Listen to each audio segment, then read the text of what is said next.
the Muslim News on Muslim Network TV. Assalamu alaikum, I'm Zahra Syed. Our top story for today. Mass walkouts overshadowed Israeli Prime Minister Benjamin Netanyahu's address at the United Nations General Assembly in New York today. Delegations from various countries, led by Turkey's Ambassador Ahmet Yildiz, exited in protest, highlighting widespread disapproval of Israel's relentless assault on Gaza. Representatives from numerous Arab and Muslim-majority nations followed suit, signaling strong international condemnation. Many others did not show up ahead of the speech. There were many empty chairs in the UNGA hall. Netanyahu's speech came amidst a backdrop of escalating violence in which Israel has killed over 41,000 Palestinians in Gaza and more than 700 in Lebanon, following a year-long Israeli aggression that began on October 7th of last year. He defended Israel's military actions, calling them essential to counter what he described as savage murderers and protect Israeli citizens. His address focused heavily on Iran and affiliated groups like Hezbollah and Yemen's Houthis, warning of severe retaliation if Israel is provoked by Tehran. Netanyahu avoided addressing the core issue of Palestinians' suffering and the recent calls for a ceasefire in Lebanon. His speech, accompanied by maps depicting Iran's influence and potential Arab allies, was seen by many as further deepening regional tensions rather than promoting peace. He called for a peace with Saudi Arabia that, according to him, would bring reconciliation between Mecca and Jerusalem. At least 25 activists were arrested on Thursday for blocking Israeli Prime Minister Benjamin Netanyahu's motorcade in New York City ahead of his speech at the United Nations General Assembly. The protest was organized by Jewish Voice for Peace, or the JVP. JVP spokesperson Jay Sapper condemned Netanyahu's actions in Palestine and Lebanon. He said his organization will continue to raise voices until the U.S. government stops arming Israel. The protests unfolded amid Israel's ongoing wars in Gaza and Lebanon, where Israeli airstrikes have killed thousands of children and civilians. Israeli airstrikes have killed at least 31 Palestinians within the last 24 hours. One strike on Friday targeted a tent sheltering displaced persons at Al-Aqsa Martyrs Hospital in Deir el-Balah. Eyewitnesses reported chaos and fear amongst patients and families, highlighting the dire conditions in Gaza. The hospital is the only functioning facility in central Gaza treating thousands of Palestinians. In another attack, 2 Palestinians were killed in an airstrike on a house in the Al-Shati refugee camp, with medical sources reporting critical injuries to women and children. Israel's ongoing offensive has seen hospitals, schools, mosques, and churches frequently targeted, raising serious concerns over violations of international humanitarian law. The humanitarian situation in Gaza is reported as catastrophic, with widespread displacement and severe shortages of essential supplies.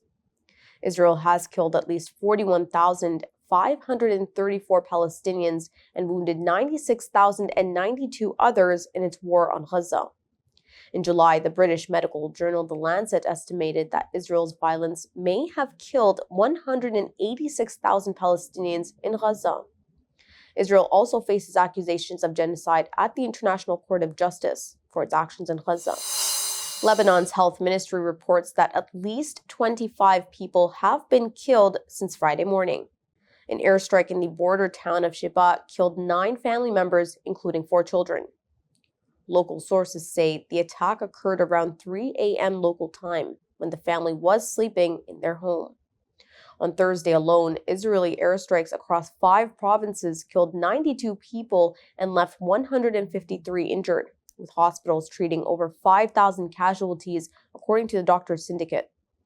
Yemen's Houthi rebels also claimed they fired a ballistic missile towards southern Tel Aviv and launched a drone at the coastal city of Ashkelon.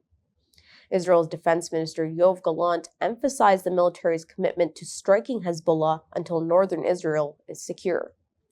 The United Nations Refugee Agency reports that at least 30,000 individuals, primarily Syrians, have fled into Syria amid the escalating violence. Since September 23, over 90,000 people have been displaced as the conflict deepens, with Hezbollah retaliating against Israel's attacks, describing them as barbaric on social media platforms. More than 700 people in Lebanon have been killed and 2,500 injured this week since Israel began its airstrikes. Lebanon says the death toll from Israeli assaults across the country has hit 1,540 since last October. In a report, the country's Disaster Risk Management Unit notes that at least 5,410 people have been injured and 77,100 displaced. Reports say that Israel has conducted 7,034 airstrikes or bombings. These include 248 phosphorus bombings and 133 instances of gunfire targeting Lebanon. The report also found that shelters in public facilities have increased to 565, including public schools, educational complexes, vocational institutes, and agricultural centers.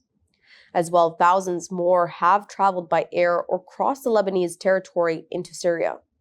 The agency estimates that the actual number far exceeds the official count. Pakistani Prime Minister Shehbaz Sharif on Friday urged a swift international action to address the humanitarian crisis in Palestine and Kashmir. Addressing the 79th UN General Assembly, he condemned Israel's genocidal war in Gaza, accusing it of systematic civilian killings. He called for a two-state solution with Al-Quds al-Sharif as the capital of a sovereign Palestinian state. Sharif also highlighted the plight of Kashmiris under Indian rule, describing India's actions of merging the disputed territory since 2019 as a final solution attempt. He warned that India's military buildup poses a direct threat to Pakistan and reiterated Pakistan's readiness to respond to any aggression.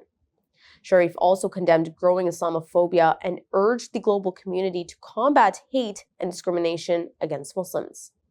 He expressed particular concern over what he called the Hindu supremacist agenda in India, which, he said, seeks the subjugation of 200 million Muslims and the obliteration of India's Islamic heritage. Jewish professor fired for free Palestine views. Details come after the break. Stay tuned and we will be right back.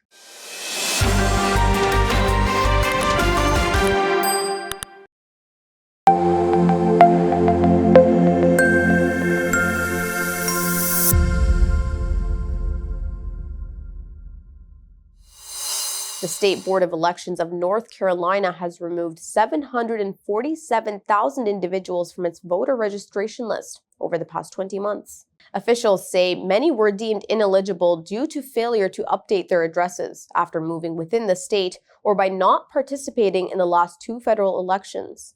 The board says this resulted in an inactive status. Other removals were due to deaths, felony convictions, out-of-state relocations, and personal requests.